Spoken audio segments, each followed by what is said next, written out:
பொங்கல் பரிசு தொகுப்பு வழங்கும் திட்டத்தை இன்று தொடங்கி வைக்கிறார் முதலமைச்சர் மு.க.ஸ்டாலின். பொங்கல் பரிசு தொகுப்புடன் விலையில்லா வேட்டி சேலையும் வழங்கப்படுகிறது.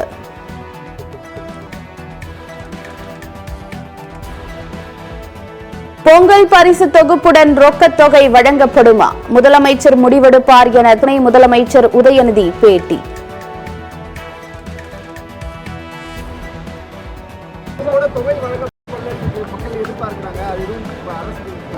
முதலமைச்சர் தான் முடிவு எடுப்பாங்க, எனக்கு தெரியாது.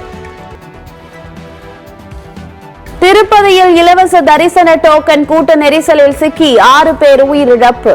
படுகாயமடைந்த 20க்கும் மேற்பட்டோர் மீட்கப்பட்டு மருத்துவமனையில் சிகிச்சை. திருப்பதி கூட்ட நெரிசலுக்கு அதிகாரிகளின் அலட்சியமே காரணம் என முதற்கட்ட விசாரணையில் தகவல். அலட்சியமாக செயல்பட்ட டிஎஸ்பி மீது நடவடிக்கை எடுக்கப்படும் என திருப்பதி மாவட்ட ஆட்சியர் உறுதி.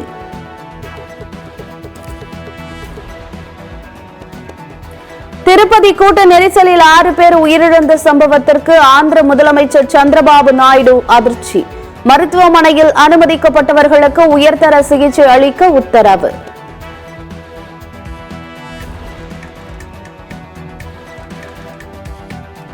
திருப்பதி கூட்ட நெரிசல் தொடர்பாக ஆந்திர முதலமைச்சர் சந்திரபாபு நாயுடு திருப்பதியில் இன்று காலை உயர்மட்ட ஆலோசனை. கூட்ட நெரிசலில் சிக்கி பாதிக்கப்பட்டவர்களையும் நேரில் சந்தித்து ஆறுதல் கூறுகிறார் சந்திரபாபு நாயுடு. விண்வெளியில் 2 செயற்கைக்கோள்களை இணைக்கும் இஸ்ரோவின் முயற்சி மீண்டும் ஒத்திவைப்பு. ஸ்பேடெக்ஸ் செயற்கைக்கோள்கள் புவி வட்ட பாதையில் பாதுகாப்பாக இருப்பதாக இஸ்ரோ தகவல்.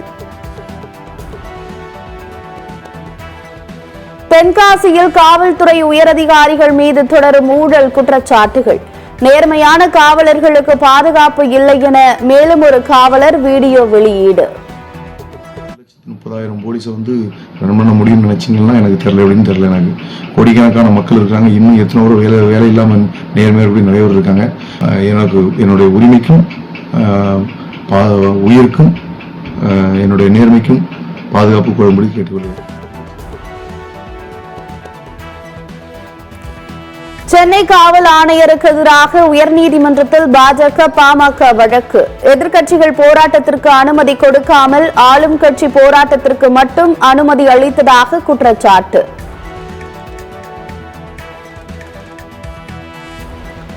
கடந்த முறை தேர்தல் செலவு கணக்கை தாக்கல் செய்யாத 3 வேட்பாளர்கள் ஈரோடு கிழக்கு இடைத்தேர்தலில் போட்டியிட தடை. குற்ற வழக்குகள் உள்ள வேட்பாளர்கள் அதனை தொலைக்காட்சி பத்திரிகைகளில் 3 முறை வெளியிட தேர்தல் ஆணையம் உத்தரவு. சட்டப்பேரவையில் ஆளுநர் உரைக்கு நன்றி தெரிவிக்கும் தீர்மானம் மீது இன்றும் விவாதம். அண்ணா பல்கலைக்கழக விவகாரத்தால் அவையில் அனல் பறக்கும் என எதிர்பார்ப்பு.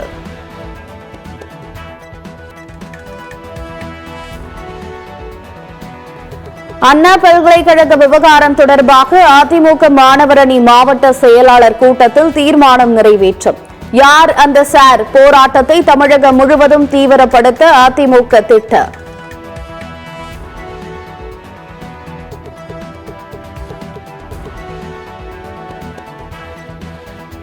டங்ஸ்டன் சுரங்க திட்டத்திற்கு எதிராக போராட்டத்தில் ஈடுபட்ட மக்கள் மீதான வழக்குகளை ரத்து செய்ய வேண்டும்.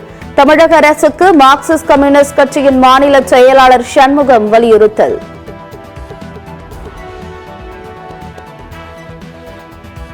அரிட்டாப்பட்டி உள்ளிட்ட பெரியார் பாசன பகுதிகளை பாதுகாக்கப்பட்ட வேளாண் மண்டலமாக அறிவிக்க வேண்டும்.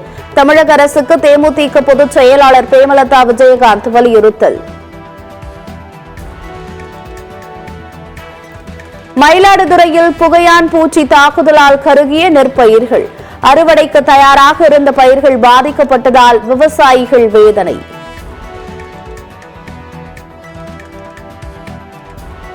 கோவையில் தள்ளுவண்டியில் பீஃப் பிரியாணி விற்பனை செய்யக்கூடாது என பாஜக நிர்வாகி மிரட்டல். வீடியோ வைரலாகி போலீசார் விசாரணை நடத்திய நிலையில் பாஜக நிர்வாகி விளக்கம்.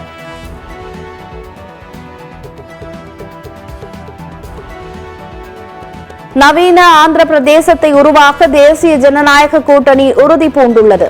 ஆந்திராவில் பல்வேறு வளர்ச்சி திட்டங்களுக்கு அடிக்கல் நாட்டி பிரதமர் மோடி பேச்சு.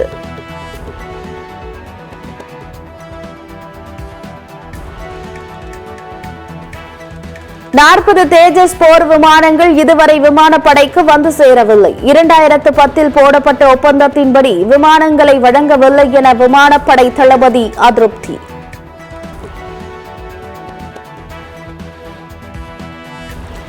நடிகை ஹனிரோஸ் அளித்த புகாரில் தொழிலதிபர் பாபி செம்மனூர் கைது. ஜாமீனில் வெளிவர முடியாத பிரிவில் வழக்கு பதிவு செய்து விசாரணை.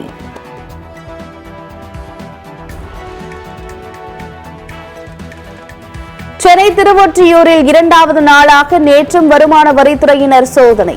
நாராயணன் சிங் என்பவரது வீட்டில் 6 பேர் கொண்ட அதிகாரிகள் குழு சோதனை.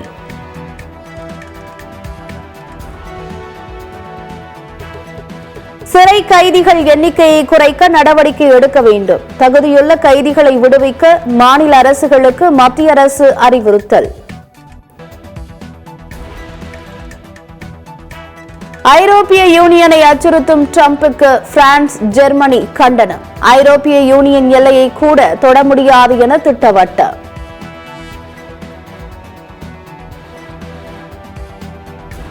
அதிபர் தேர்தலில் 2வது முறை போட்டியிட்டிருந்தால் டிரம்பை தோற்கடித்திருப்பேன். வயது முதுமை காரணமாக தேர்தலில் போட்டியிடவில்லை என அமெரிக்க அதிபர் பைடன் பேச்சு. இந்தியாவில் தஞ்சமடைந்துள்ள ஷேக் ஹசீனாவின் விசாவை நீட்டித்தது மத்திய அரசு. ஷேக் ஹசீனாவின் பாஸ்போர்ட்டை வங்கதேச அரசு ரத்து செய்த நிலையில் இந்தியா நடவடிக்கை.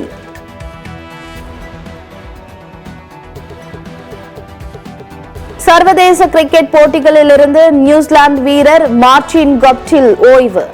ஒருநாள் போட்டியில் இரட்டை சதம் அடித்த ஒரே நியூசிலாந்து வீரர் என சாதனை படைத்தார்.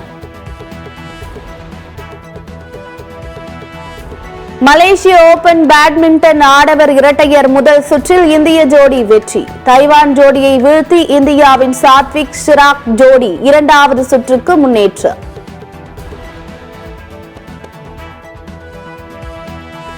கோவா, ஹைதராபாத் அணிகளுக்கு இடையேயான ISL கால்பந்து போட்டி டிரா. இன்றைய லீக் போட்டியில் சென்னை, ஒடிஷா அணிகள் பலப்பரீட்சை.